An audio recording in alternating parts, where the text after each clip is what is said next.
BRS party Rashtrawadi Congress पक्षात विलीन होणार अशा प्रकारच्या बातम्या ज्या प्रकाशित झाल्या आणि त्या बातमीमध्ये माझ्या नावाचा सुद्धा उल्लेख झालेला होता।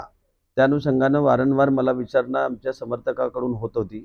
त्या अनुषंगाने मी आजची ही पत्रकार परिषद आयोजित केलेली होती। मुळात माझा अजूनही राष्ट्रवादी काँग्रेस शरदचंद्र पवार गटात जाण्याचा निर्णय झालेला नाही। BRSचे आमचे महाराष्ट्रातले पदाधिकारी यांची बैठक 30 तारखेला पवार साहेबांकडे झाली। त्या बैठकीसाठी मला सुद्धा निमंत्रण होतं, पण मी त्यांना सांगितलं मला निवडणूक लढायची आहे आणि अजूनही राष्ट्रवादी काँग्रेस शरदचंद्र पवार गटाला तुमसर विधानसभेची तिकीट फायनल झालेली नाही। ती ज्या दिवशी होईल आणि मला जर तिकडनं प्रस्ताव आला तेव्हा मी त्यांच्यासोबत चर्चेत बसेन। त्या अनुषंगाने मी आज ही पत्रकार परिषद घेऊन आपल्या माध्यमातून जनतेपर्यंत आणि माझ्या हितचिंतकापर्यंत हा विषय जावा म्हणून प्रेस घेतली। दुसरा महत्त्वाचा विषय असा होता की मागच्या आठवड्यामध्ये अजितदादा पवार राष्ट्रवादी काँग्रेसचे प्रमुख सर्वेसर्वा यांची जनसन्मान यात्रा तुमसर येथे आली होती। मोठ्या प्रमाणात लाडल्या बहिणींचा त्या ठिकाणी सन्मान करण्यात आला आणि लगेच दुसऱ्या दिवशी एक ऑडिओ क्लिप व्हायरल झाली।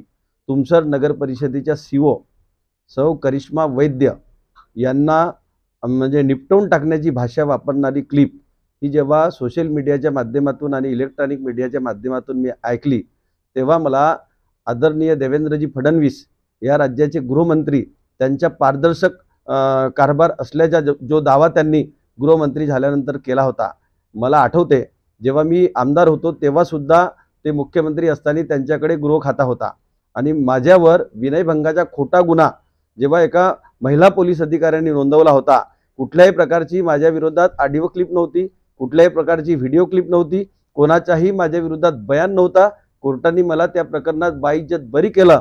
तेव्हा देवेंद्र फडणवीस गृहमंत्री असताना माझ्यावर दाखल केलेल्या खोट्या गुन्ह्याच्या आधारे मला 6 दिवस जेलमध्ये टाकलं होतं आणि अशा परिस्थितीत जर देवेंद्र फडणवीस म्हणत असतील की माझ्या खात्याचा पारदर्शक कारभार आहे, मी राजू कारेंवर कारवाई करण्याच्या साठी मोर्चा काढणार नाही, पण माझ्या विरोधात खोटा गुन्हा दाखल झाला होता तेव्हा सर्व पक्षाचे लोक एकत्र येऊन मला अटक करा अशा प्रकारची मागणी करून मोर्चा काढला होता। आज देवेंद्र फडणवीसांना आपल्या माध्यमातून मी त्यांचे लक्ष केंद्रित करतो आणि मागणी करतो की तुमचा जर खरोखर पारदर्शक कारभार असेल तर तुमच्या महायुतीचे आमदार ज्यांनी एका महिला अधिकाऱ्याला निपटवून टाकण्याची भाषा वापरली त्यांच्यावर तुम्ही कारवाई करणार का?